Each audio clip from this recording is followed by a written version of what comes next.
PKS itu anti muludan, anti tahlilan, anti berjanji, anti kunut. Nah itu menurut saya Bib, itu adalah framing. Framing. Buktinya apa? Kita lihat di struktur PKS itu ya, Ketua Majelis Syuro PKS itu Habib Toto Salim, itu NU. Kemudian Presiden Partai kita, itu Pak Shehu, itu juga NU. Sebetulnya ini anugerah buat kita PKS secara khusus ya. Tentu juga anugerah buat PKB, anugerah buat umat Islam di Indonesia. Karena orang-orang yang berupaya untuk memecah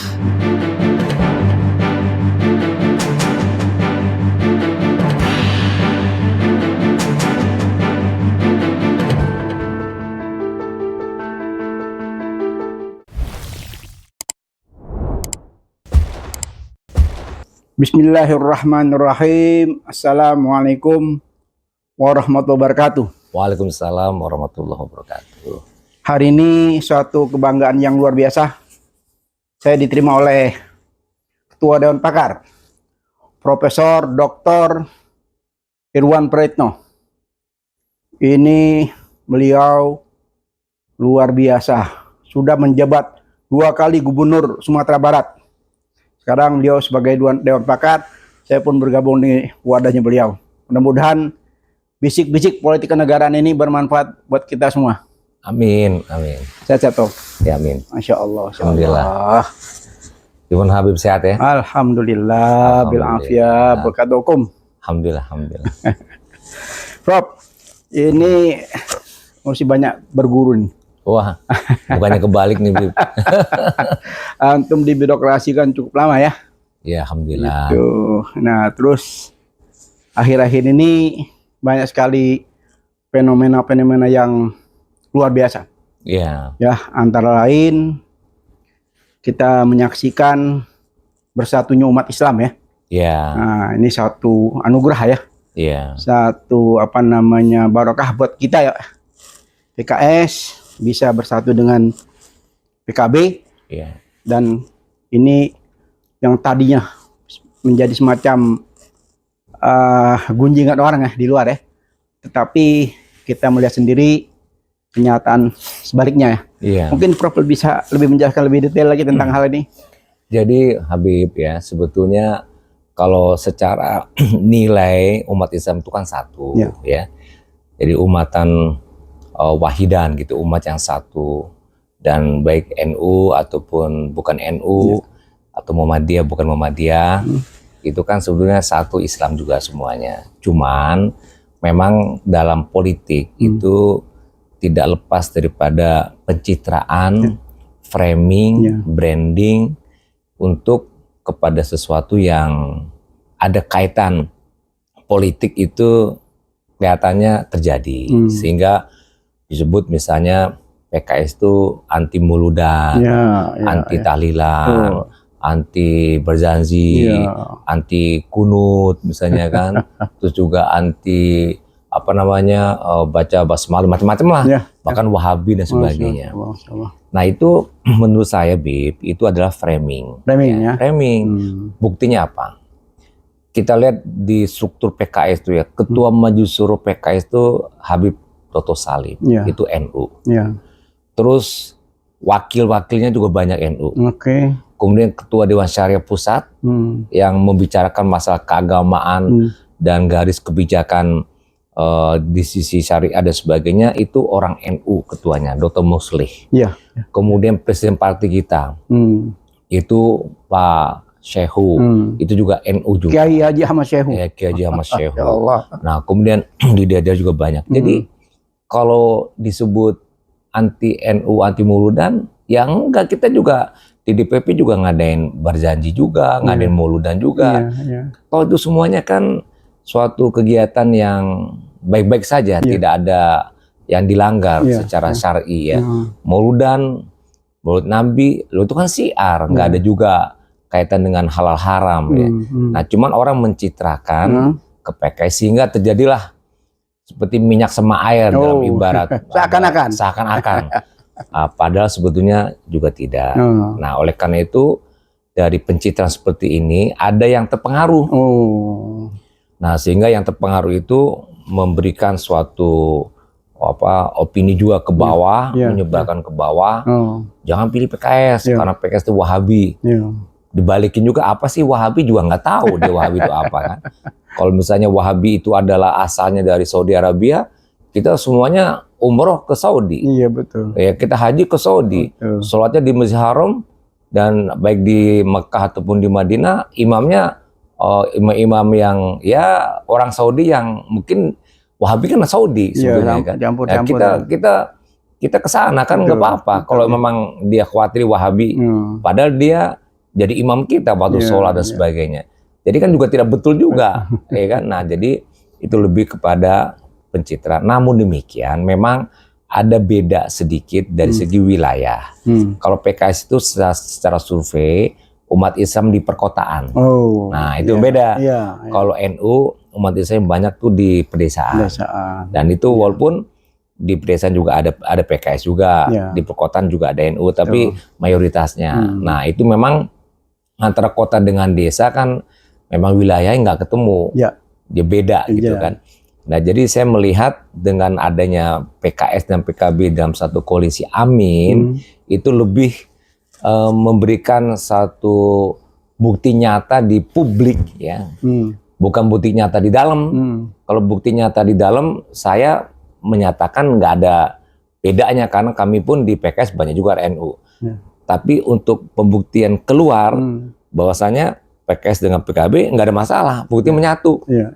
Untuk keluar dalam rangka memberikan anti propaganda, anti framing tentang PKS. Jadi Bib sebetulnya ini anugerah buat kita PKS secara khusus ya. Tentu juga anugerah buat PKB, anugerah buat umat Islam se-Indonesia. Karena orang-orang yang berupaya untuk memecah umat Islam dengan memberikan framing PKS anti ini dan sebagainya, sehingga NU meradang dan merasa NU ini sebagian tentunya tidak menerima dengan hadirnya PKS.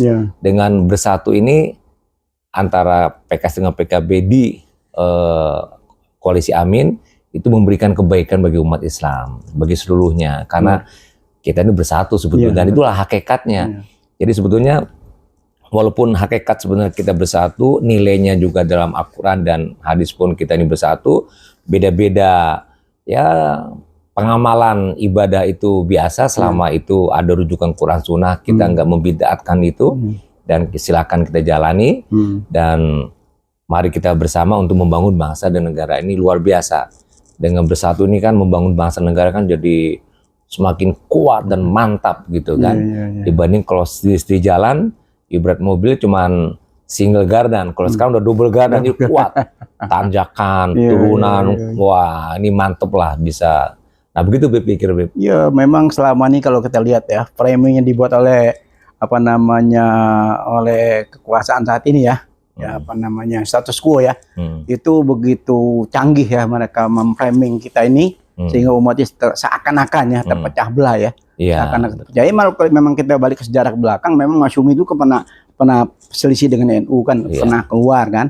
Tapi ini betul-betul kita melihat ini suasana yang luar biasa, back to basic kalau dibilang gitu ya. Jadi umat Islam bersatu karena pasangan Anies dan Gus Imin. Yang tadinya orang semua, waduh salah besar. Kenapa Anies nggak ngambil Gus Imin? Wah malah jeblok suaranya. Salah satu pengamat yang cukup terkenal ya, saya tinggal sebut namanya ya. Jadi dibilang ini kesalahan besar. Kenapa? Tapi kenyataannya ya mungkin ya namanya juga pengamat ya. Bisa aja dia salah memberikan informasi ya. Dia tidak akurat menginformasi kepada khususnya kepada masyarakat bahwa sebetulnya ini kejenuhan ya. Di dua periode rezim ini kan banyak sekali hal-hal konstitusi yang dilanggar, undang-undang yang dilanggar, peraturan yang dilanggar, Mahkamah Agung, MK-nya sendiri juga bermain politik, tambah lagi KPK bermain politik. Gimana menurut antum? Jadi begini Beb, kita ini kan cara bekerja didasari dengan cara berpikir dengan berbagai hal yang rujukannya jelas. Kalau kita di Indonesia bernegara berbangsa ada konstitusi, ada aturan main dan sebagainya. Saya meyakini betul kalau kita mengikuti aturan, mengikuti konstitusi, termasuk juga kita berlandaskan kepada Quran, nilai-nilai Quran yang sifatnya universal, rahmatan lil alamin, dan juga hadis Nabi yang dicontoh Nabi pun luar biasa, rahmat lil alamin, rahmat bagi semuanya. Kalau itu semuanya dari mulai peraturan-peraturan yang berlaku, nilai-nilai norma yang ada, kita ikuti dengan konsisten, dengan disiplin, insya Allah kebaikan tidak hanya bagi kita, tapi juga bagi keluarga dan bagi masyarakat dan bangsa negara. Nah, yang Habib jelaskan tadi, kalau ternyata melanggar-langgar itu, ya, kemudian menyimpang-menyimpang, bahkan melakukan suatu ya pelanggaran dan juga penyimpangan terhadap nilai aturan yang ada, ya dampaknya tidak muncul kebaikan bagi siapapun yang bersangkutan, yang pelakunya, atau bagi kita yang hadir di sini sebagai penerima dari kebijakan yang mereka putuskan dengan dasar melanggar tadi. Jadi dampaknya luar biasa. Dampak luar biasa, dan dampak itu tidak hanya pada saat itu dilakukan tindakan yang melanggar itu, tapi juga saat nanti ke depan dan bahkan anak cucu. Dampaknya. Misalnya sebagai contoh tadi menyebut MK. MK itu kan 4 tugasnya. Ya selain masalah undang-undang yang tidak sesuai dengan konstitusi, bukan buat norma baru. Nah, ini yang banyak salah kaprah. Terkait dengan selisih lembaga negara, dia yang akan melerai, terus juga membubarkan partai politik, dan yang keempat kasus-kasus yang terjadi di pilkada, di pilpres, di pemilu itu. Nah, 4 itu aja. Jadi tidak membuat norma baru, aturan baru, nggak ada. Nah, oke, anggaplah menurut versi para pengamat itu salah, dan saya setuju bahwa itu juga salah sebagai satu lembaga penegak hukum yang melakukan suatu putusan yang tadi kita melihat ada spesifik tertentu. Nah, apa dampaknya? Dampaknya luar biasa, Bib, dampak itu. Jadi kalau hukum nggak tegak itu, atau tegaknya hukum karena spesifik untuk tujuan tertentu, berarti kan tidak adil. Hukum itu kan sebetulnya kata-kata cuma satu aja yang diharapkan adil. Hakim memutuskan adil, putusannya juga adil, cara mengambil tindakan dan sebagainya mesti adil begitu kan. Nah, ketika melanggar maka tidak adil. Buktinya apa? Warga negara tidak semuanya juga bisa terangkumi dengan putusan MK. Akhirnya apa yang terjadi? Mundur. Dampaknya apalagi dari sisi politik, orang bisa saja meloncat-loncat dari satu partai ke partai lain yang itu menurut saya juga melanggar nilai-nilai demokrasi, norma-norma yang berlaku di demokrasi. Bukan berarti demokrasi itu seenaknya dia memutuskan, seenaknya dia melakukan pilihan yang bebas. Tapi sebetulnya demokrasi itu ada nilai norma yang dimana dia meyakini tempat di mana dia berada sebagai anggota parpol yang memiliki ideologi, ada preferensi kepada ideologi yang dia masuki, ikuti, kemudian disitulah dia berjuang. Tapi kalau pindah lagi, itu kan berarti dia tidak punya nilai. Ya, tidak punya nilai, itu akan merusak demokrasi yang dibangun oleh partai politik. Nah, dampaknya ke situ. Kenapa? Karena nilai dari keputusan MK tadi kan jelas mengarahnya ke siapa. Sehingga dengan demikian maka fakta yang terjadi adalah penurunan nilai-nilai demokrasi, penurunan nilai-nilai penegakan hukum, penurunan nilai yang sifatnya keadilan dan sebagainya. Dan ini secara bertahap pasti itu akan muncul kerugian bagi kita. Dan itu untuk membalikkan lagi itu perlu panjang juga prosesnya. Kenapa? Karena perlu menyiapkan juga selain sistem struktur yang baik ke depan, juga pembentukan opini yang sudah terlanjur orang a priori. Betul. A priori. Nah, ini kan sikap a priori ini kan akan berlanjut. Sehingga nanti siapa tanggung jawab? Nanti kita nggak usah milih ke TPS. Kenapa? Udah tahu siapa yang menang. MK-nya pun juga siapa dia dan sebagainya. Nah, akhirnya kan a priori. Jadi dampak ikutan setiap satu kebijakan tindakan yang melanggar aturan itu luar biasa. Makanya paling aman kita menjalani kehidupan, baik kehidupan pribadi, keluarga, bermasyarakat, berpolitik, bernegara, berpemerintahan, berbirokrasi lah apa semuanya. Kalau kita mengikuti aturan yang sudah disepakati untuk mengatur kita, diikuti, insya Allah kita akan dapati kebaikan. Apa sih Prof yang terjadi di MK ini, Prof? Kok bisa seperti itu? Mereka kan orang-orang hebat semua ya. Saya ini kan bukan orang hukum, nggak mengerti juga saya. Tapi yang saya amati dari sisi media yang menggambarkan tentang MK ada dissenting opinion, adanya tampil Sadi Isra menyebutkan dia kata bingung, dia pun tidak menyangka sekelebat perubahan terjadi pada MK yang tidak pernah terjadi sebelumnya. Itu kan menggambarkan kondisi yang sebenarnya kita tidak tahu. Aibnya dibuka sendiri. Akhirnya dibuka sendiri, Masya Allah. ya kan? Dan akhirnya kita tahu, oh ternyata perbedaan pun juga membuat mereka memutuskan yang hingga jadi keputusan itu juga dibingungkan oleh temannya sendiri, begitu kan? Nah, saya tidak tahu bagaimana dan apa yang terjadi di dalam, tapi fakta yang terjadi sudah keluar keputusan. Yaitu begini, itu kan Bib, kalau kita baca juga ada sebuah hadis, itu kan Rasul juga minta hakim itu kan yang adil. Dan memutuskan. Betul. Dan para hakim di zaman Nabi kan para takut itu. Betul. Takutnya ancaman neraka itu bagi mereka hakim yang tidak memutuskan dengan adil. Adil itu memang subjektif, tapi menjadi objektif bila kita melihat aturan main. Nah, ketika aturan main tidak diikuti, berarti kita tidak adil. Kan jelas nyampak jelas kan ketidakadilan itu kan? Ya, begitu pemahaman dari sebagian pengamat kan, yang keras menentang ya dia sebut begitu. Tapi kan ada juga yang pengikutnya yang mendukung. Ya, ini kan kewenangannya MK dan sebagainya. Tapi dilihat dari 9 hakim itu kan, yang 4 jelas-jelas dia menentang dissenting opinion, tapi yang 2 tadi kan dia tidak menentang dan juga tidak menolak, tapi dia memberikan suatu pandangan yang menyebutkan ya tidak harus kepala daerahnya bupati wali kota, malah gubernur yang disebutkan. Nah, oke, itu masalah konten saya tidak tahu pasti ya Habib ya, tapi ya saya hanya concern di bagaimana peran hakim itu mesti adil untuk bisa tegaknya hukum. Karena apa? Satu ciri negara maju adalah penegakan hukumnya efektif. Apa kaitannya penegakan hukum efektif dan adil dan baik? Karena kaitan dengan peradaban kemajuan itu. Karena disitulah dasarnya. Coba kalau misalnya korupsi itu kan menghambat pembangunan. Uang pembangunan dipotong-potong. Saya ada di satu provinsi saat ini sedang berputar-putar, jalannya rusak di mana-mana. Dan dengar dari isu-isu segala macam, ternyata uang dipakai untuk dipotong-potong dari pihak ini. Akhirnya sisanya dipakai untuk jalan, udah nggak bisa lagi menahan setahun. Perawatan mesti keluar lagi, uang nggak ada, akhirnya rusak. Nah itu kan karena korupsi. Kenapa korupsi ini merajalela? Karena hukum nggak tegak. Coba kalau hukum tegak, kecil kemungkinan atau kemungkinan kecil terjadi korupsi. Kenapa? Karena hukum tegak. Dan sekarang hukum nggak tegak.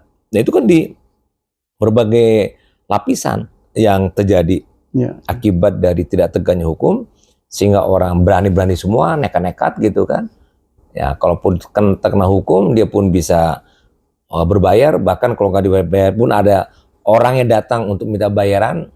Nah, kalau nggak setuju baru ada muncul istilah pemerasan.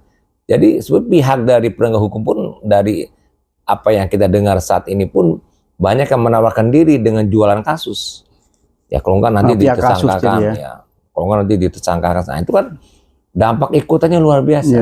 Jadi sendi-sendi bernegara, sendi-sendi demokrasi, sendi-sendi untuk kita maju ke depan itu luluh, rantak dan jatuh karena penegakan hukum tidak terjadi. Maka law enforcement itu adalah syarat bagaimana kita untuk maju. Jadi pijakan kita untuk maju itu ya law enforcement ini. Karena apapun yang kita mau buat kebijakan, pembangunan dan sebagainya yang menjadikan ciri sebagai bangsa yang berperadaban, ya bangsa maju, itu tidak dapat. Nah kalau kita lihat di negara-negara maju yang memang dia sudah maju, ya itu penegakan hukumnya lebih bagus dibanding kita. Bukan berarti penegak hukum bagus itu tidak ada korupsi, tetap juga ada. Cuman ada efek jeraknya yang membuat mereka tidak mau mengulangi atau yang ada tidak mau berbuat. Begitu, Beb. Kembali ke MK, Prof. Ya, ini sebentar lagi kita kan mau pilpres, pilgub, akan muncul sengketa yang begitu banyak. Apa yang bisa kita harapkan dengan MK yang kondisi seperti ini?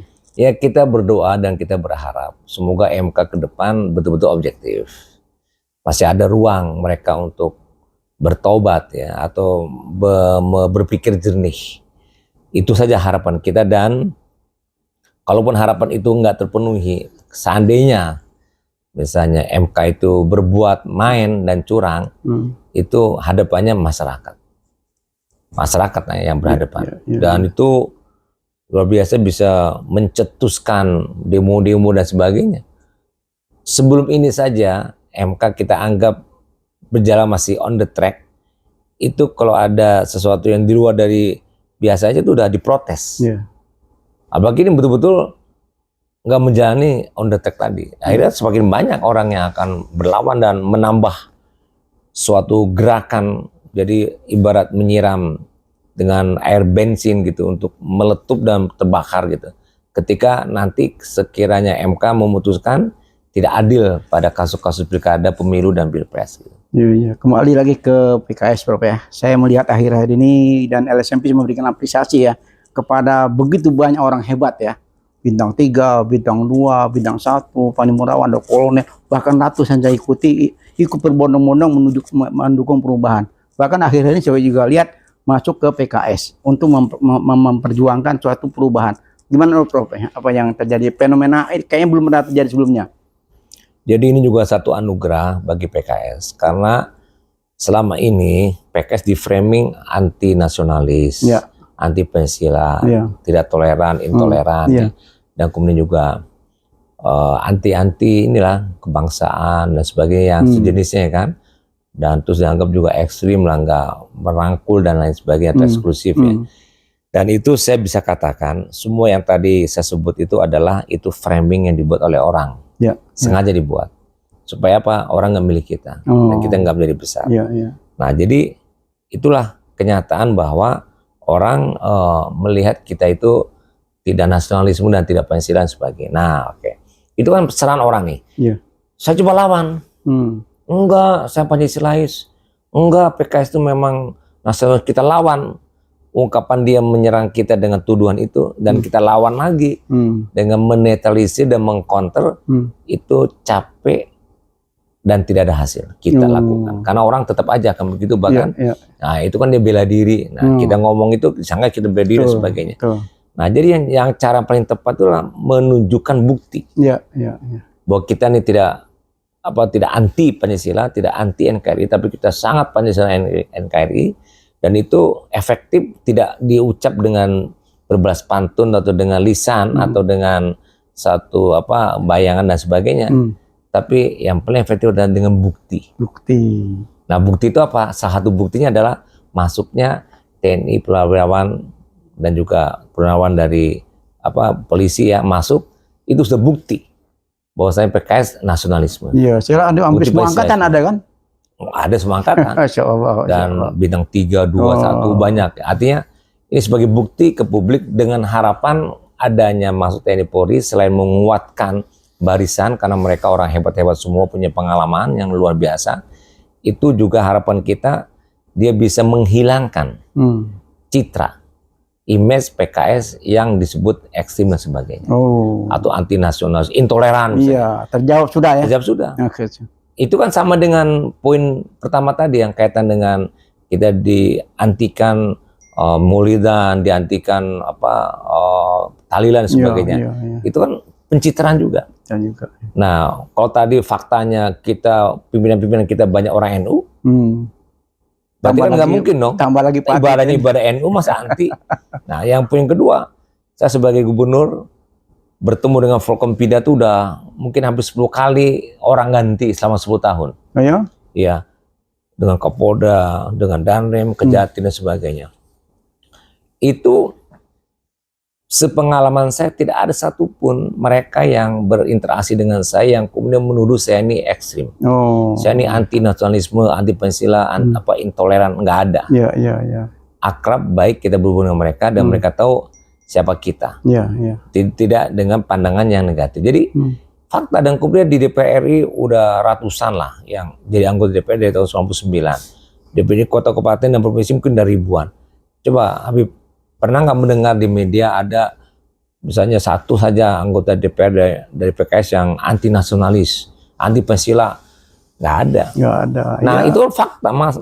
Kan nggak mungkin kita sembunyikan jati diri. Ya, contoh antum dua periode mimpin di Sumatera Barat itu kan aman-aman aja. Kalau saya anti Pancasila semacam kan nggak mungkin ikut upacara bendera. Setiap 7 Agustus kita ngebacain Pancasila gitu kan. Dan upacara bendera 17-an atau hari Senin pun juga sama. Kan nggak ada melihat aneh ataupun pura-pura disebutnya kan. Jadi faktanya tuh kita udah tidak begitu. Faktanya dari itu memang tidak begitu, tapi diimage-kan. Nah, dengan hadirnya banyak purnawirawan TNI Polri masuk ke PKS melalui Dewan Pakar, berarti kan kita bisa expose bahwa kita nih tidak ekstrim, tidak intoleran, tapi kita intoleran dan sebagainya. Bahkan banyak juga yang menyalon di anggota DPR ya. Banyak, ya, ada yang DPR RI, DPRD provinsi, ada juga kota kabupaten. Itu juga saya beberapa kali sempat wawancara mereka ya sayang dengan ilmunya ya, kalau kita tidak berkiprah di partai, bagaimana kita berbuat? Gitu. Jadi tujuan mereka masuk ke partai politik, masuk ke ke DPR itu ada nawa itu, bukan hanya sekedar kejar jabatan, karena mereka udah cukup kan, udah jenderal semua sudah ada kan, rumah udah cukup, segala udah cukup, itu masih mau berbakti. Kenapa? Terpanggil dengan koalisi perubahan ini. Itu Bro. Iya betul. Jadi dari testimoni mereka itu bagus-bagus, walaupun beda testimoninya. Ada yang mengisi kegiatan luang dia, ada dia ingin berjuang lagi untuk kepentingan masyarakat, ada lagi dia ingin, yang tadi caleg juga ada. Bahkan nanti kalau masuk giliran pilkada, mungkin juga ada yang mau nyalon pilkada. Masya Allah. Ini kan resource yang luar biasa hebatnya. Sayang kan mereka tuh ilmunya. Ilmunya dari dulu namanya Akabri, Akbol Akmil itu udah luar biasa. Ilmu berpindah-pindah di wilayah-wilayah itu luar biasa banyaknya. Sekarang pensiun, gabung dengan kita, ilmu ini kan perlu disebar. Ya, jadi kalau mereka itu bermanfaat buat bangsa negara, why not kan? Iya betul. Masuk dulu di DPR, dibebenah kan, karena karut-marutnya perpolitikan ini kan perlu dibenahin secara total ya. Iya betul. Satu lagi Prof, nih, sebelum kita akhiri ya, ada yang menarik Prof. Ya, ada yang menarik ini, saya mengamati khususnya Menteri Agama ya. Jadi Menteri Agama ini kan bidangnya kan urusan agama ya, tapi kok lari ke politik gitu loh. Apa yang terjadi sebenarnya? Ya kalau Menteri Agama kan memang politisi. Dia kan anggota DPR RI Komisi 8 dari PKB. Jadi artinya memang karena asal muasalnya dari politisi, bukan dari birokrasi, maka ya saya memandang positif, husnuzon aja. Ya memang yang salah yang memilih. Kalau memilih ya kalau bisa birokrasi Kemenak, kalau yang dipilih adalah anggota DPR RI, yang dipindahkan ya berarti dia politisi. Nah kalau politisi kan berarti nilai politiknya muncul. Nah itu jelas ya. Iya jelas. Jadi itu kan masing-masing. Terus kalau misalnya menteri-menteri sebelumnya yang bukan politisi, ya dia nggak ada gagasan politiknya. Ya mungkin semacam anjuran Prof, supaya kita ada nyaman-nyaman di 2024 ini kan kepada khususnya kepada netizen, Has Channel, Peace Channel dan caleg-caleg juga pemilih-pemilih ke depan ini kan sudah bagus sekali nih kan. Semua kebangkitan rakyat ingin memilih perubahan yang begitu antusias. Ini bukan survei, tapi bukti menyatakan bahwa jutaan orang dimulai Sulawesi, di Sidoarjo, di mana-mana itu orang yang datang itu tidak diakomodasi segala macam apapun. Saya menyaksikan sendiri. Itu begitu euforia masyarakat yang pengen perubahan. Ini kan harusnya kita bergembira ya, Prof ya. Nah, gimana, Prof? Jadi kan biasa kita sebut pemilih itu kan pesta demokrasi. Jadi kalau pesta demokrasi namanya saja pesta, ketika bergembira, bersenang-senang. Walaupun dalam pesta demokrasi itu ada perbedaan pilihan. Nggak mungkin kan satu kampung pilihan sama, nggak mungkin, pasti beda. Bahkan ada yang satu rumah pun beda pilihannya. Nah jadi saya melihat pesan kepada semua masyarakat ya, bahwa kita harus menggunakan hak kita sebagai warga negara untuk memilih. dan itu harus dipenuhi dan kita mari berbondong-bondong masuk ke TPS ya, untuk hak pilih kita salurkan gitu. Nah, sehingga dengan demikian kan kita terlibat semua ya, merasa memiliki negara ini karena kita pun ikutan di TPS. Nah, oleh karena itu saya melihat bahwasanya untuk masyarakat umum kita mari gunakan hak pilih. Perbedaan pasti ada. Jangan dijadikan satu isu perbedaan memilih, tapi dijadikan ke bawah isu itu, di bawah laci masukin dulu, nggak usah keluarkan perbedaan isu tentang siapa yang mau dipilih. Betul. Tapi kita berbesar hati, yang mau milih pilihan kita silakan, yang nggak pun nggak apa. Kita ingin berkampanye boleh, yang lain berkampanye kepada kita juga boleh. Semakin matang, enjoy, senang. Tidak perlu bermusuhan, tidak perlu bertengkar. Satu rumah pun kakak adik, ibu bapak, suami istri pun oke. Dengan tetangga satu jamaah masjid pun kita bersaf satu baris pun tidak bertengkar dengan yang lainnya. Sehingga semuanya enjoy. Oh, pilihnya A, saya pilih B, pilih C, nggak ada masalah. Sehingga demikian maka itu akan berjalan ya dengan baik. Nah, ini untuk yang masyarakat umum. Nah, kalau yang untuk BCAD, caleg-caleg, ya sederhana, ikutilah aturan main yang diatur. Termasuk juga kalau kita Muslim yang ikuti agama, nggak boleh bohong, nggak boleh nipu, nggak boleh ngasih PHP, tepati janji, mesti disiplin, peduli dengan rakyat dan sebagainya. Itu kan nilai-nilai yang serasa kalau kita amalkan insya Allah berkah. Betul. Tapi kalau nggak diamalkan maka nggak berkah. Akhirnya apa yang dapat hilang, nggak dirasakan manfaatnya. Kenapa? Karena ya tadi cara mendapatkannya itu melanggar aturan. Nah, jadi saya 2 poin aja, Habib, untuk masyarakat umum, pilihlah yang sesuai dengan hati nurani. Beda pendapat silakan, nggak apa-apa. Yang penting kita enjoy. Nah, kemudian yang kedua bagi caleg juga harus menyampaikan yang betul dan benar juga, jangan berjanji kosong, nipu dan sebagainya. Apalagi money politik itu haram. Terus 3 pasangannya sudah terdaftar. Insya Allah kan apa namanya Prabowo, Ganjar kan Prabowo Gibran kan beberapa hari lagi kan mau mendaftar. Katanya Rabu. Berarti kan ini satu hal yang positif kan? Ketiga pasangan bisa bersanding. Positif, karena demokrasi itu semakin ada pilihan-pilihan alternatif semakin bagus. Sebar ibarat kita mau beli odol, ada mereknya ini kan, akhirnya kita lihat satu persatu mana yang paling cocok sama gigi kita atau sama kebutuhan kita. Nah, jadi kalau pilihan presiden pun ada 3 calon juga enak kan? Kalau milih ini begini, milih ini begini. Jadi diberikan suatu galakan, menggalakkan mereka supaya mereka bisa memilih dengan pilihannya sesuai dengan hati nurani atau sesuai dengan apa yang dia tangkap dari para jurkam yang datang ke tempat dia. Pilihlah calon-calon yang memang sudah sesuai dengan apa namanya keinginan aspirasi dari rakyat ya. Iya, betul. Itu. Jadi wah, habis-habis dengan Prof ini masih terasa haus ya. Nanti kita ulang lagi nih Pak Habib. Kita ulang lagi. Saya ngucapin selamat, barakallahu fikum, mudah-mudahan panjang umur. Sekali lagi dengan masuknya berbondong-bondong tim Munawirawan TNI Polri ini ke sini ke wadah yang tepat ya. Mereka bisa berkarya dan insya Allah keberkahan akan turun.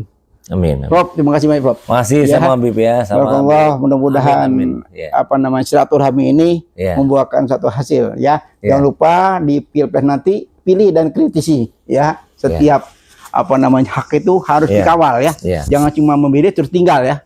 Harus dikawal sampai ke C1 ya Prof ya. Betul. Nah, kalau perlu difoto ya sehingga masing-masing TPS itu ada bukti nyata ya untuk salah satu perbuatan ya buat masyarakat bahwa gunakanlah hak pilih dan gunakan juga untuk pengawasannya. Iya, Prof ya. Betul. Alhamdulillah. Baiklah, bisik-bisik politik kenegaraan ini kita akhiri dengan wabillahi taufik wal hidayah. Wassalamualaikum warahmatullahi wabarakatuh. Waalaikumsalam. Kita jumpa lagi dengan Prof lain waktu. Amin. Dan dengan isu yang lebih hangat lagi, insya Allah.